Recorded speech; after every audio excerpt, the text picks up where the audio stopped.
Ecco, questa è la grande festa del Pentecoste. Questa è la festa della nascita della Chiesa. Oggi si può dire veramente il compleanno della Chiesa, il corpo mistico di Cristo. E l'anima di questa Chiesa è lo Spirito Santo. Sta camminando su questa terra adesso più di 2000 anni. È un corpo incredibile che, come Gesù aveva due nature, divino e umano, così anche la Chiesa, divino e umano. E tante volte nella storia della Chiesa, tante persone hanno guardato soltanto la parte umana e hanno lasciato la Chiesa. Perché Gesù non ha fondato la Chiesa con 12 angeli perfetti del cielo, ma 12 uomini peccatori. E tante volte quando le persone non hanno visto con gli occhi di fede quel corpo mistico divino, la Chiesa, con quegli occhi di fede, e guardando soltanto i difetti dei ministri, i protestanti hanno lasciato tanti 400 anni fa, e ancora oggi tanti lasciano la Chiesa perché vedono quello e non vedono il divino. C'era una volta, diverse volte, qualche volta un mio amico, una persona mi dice: io non vado in chiesa perché quel prete è un peccatore. Io dico a lui: io vado per Gesù Cristo, non per il peccatore. E così, ecco, questo abbiamo imparato nel Catechismo che lo Spirito Santo è il santificatore, che ci santifica. E perciò, ecco, adesso abbiamo letto anche nella lettura di ieri che questo costruire il torre di Babele, abbiamo letto nelle letture di ieri per Pentecoste che hanno cercato di costruire questo torre di Babele per arrivare al paradiso nella loro superbia senza Dio, e poi hanno confuso le cose e tutte le lingue. Oggi abbiamo letto esattamente il contrario, che lo Spirito Santo unifica, e nonostante che Pietro ha parlato nella sua lingua, tutte le persone hanno capito il discorso di Pietro nelle loro lingue, unifica tutto. Però guardate, la vita non è una recreazione, la vita non è qui per fare le vacanze, è una battaglia. Perciò anche oggi ci sono tantissime persone che stanno costruendo un nuovo torre di Babele.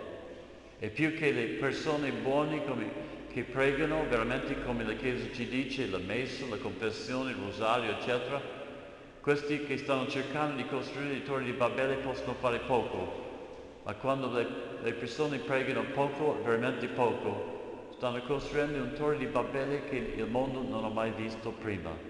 Sarà più forte e più terribile che abbiamo mai visto, proprio perché noi preghiamo poco.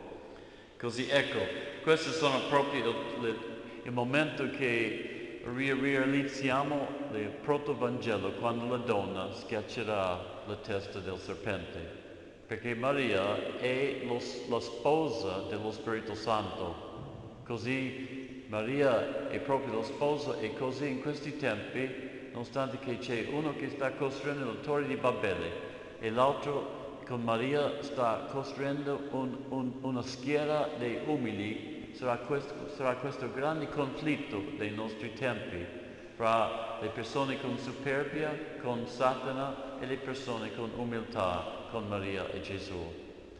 Così, ecco, ringraziamo Dio per questa grande Chiesa che ci ha dato.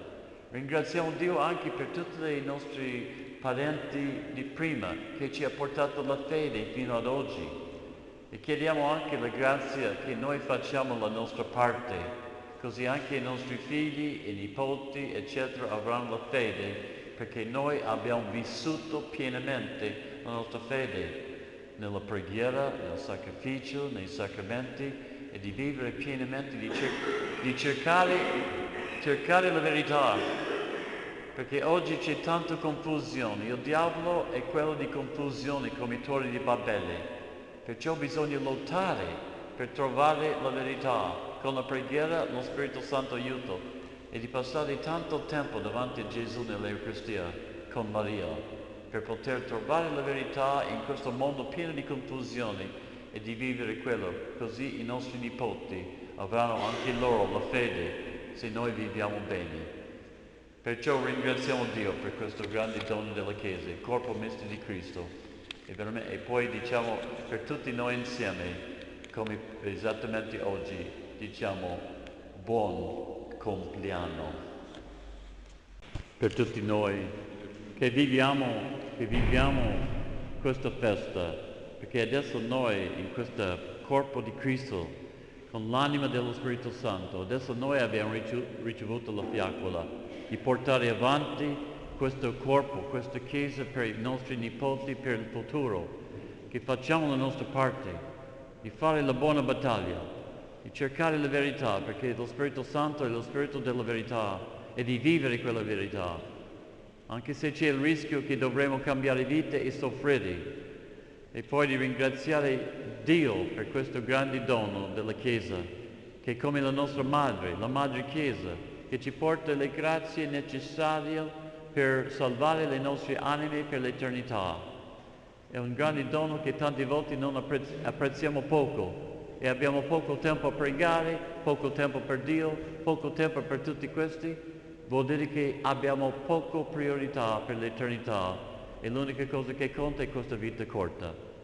Cambiamo le nostre priorità e di vivere veramente per l'eternità, la nostra casa vera.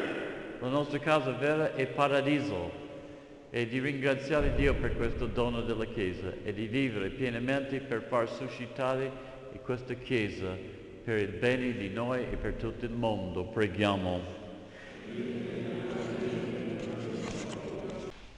Chiediamo in questa preghiera a Dio Padre, magari ringraziamento che Dio Padre ha mandato a noi il dono dello Spirito Santo, perché lo Spirito Santo è il santificatore. Senza lo Spirito Santo non possiamo diventare santi e non possiamo arrivare a paradiso.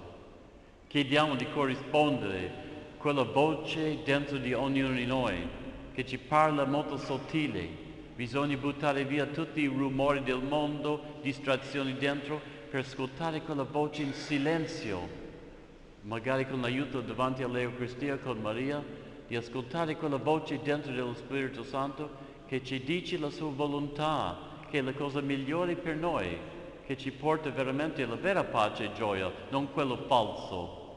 Così chiediamo per questa grazia di essere più fedeli a quella voce dentro, pronto di morire, di mettere in pratica quello che lo Spirito Santo ci dice. Padre nostro che